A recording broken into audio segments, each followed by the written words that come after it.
Okay, so I got this for $25.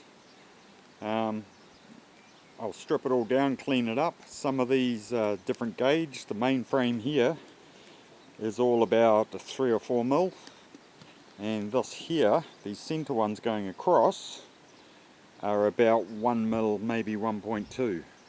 So I want to keep the weight down, so I'll see what I can do once I've got it all apart. So first thing we're going to do is we're going to cut these off just by grinding out the welds, and we'll get rid of these plates. There's 2 of them, 1 on each side, and the 4 bars. Okay, so there's my plates cut off and the bars cut off. There they are down there.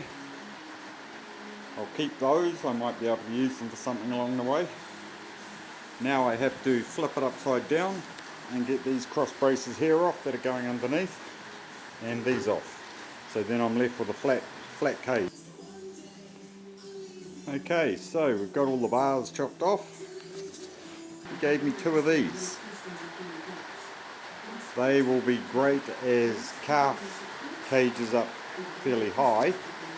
Unfortunately, they are too long for the width and too short for the length.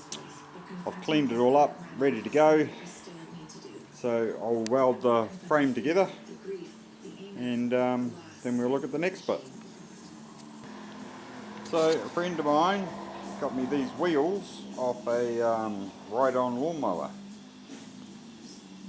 I'm going to pull all the bearings out. That's the axle there. The axle's pretty stuffed, but I've got these pins here that I scabbed from something, so they're around about the right size, a little bit loose, but it doesn't matter, it's only a farm trailer.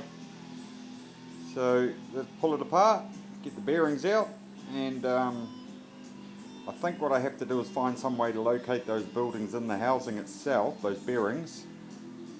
What's happening is they're moving inside, and that was why the wheels were collapsed on it. So we'll get it apart and we'll see what. So I've got this wheel apart. As you see, the bearing is meant to sit there on the outside edge.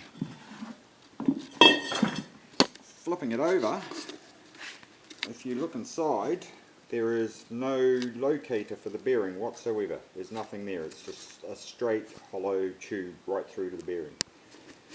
So what I'm going to do, I've got to strip that wheel as well. I'll strip them right back. I've made up these and I've put a notch in them, and they will sit between the 2 bearings. The notch is so that I can get in there and do a weld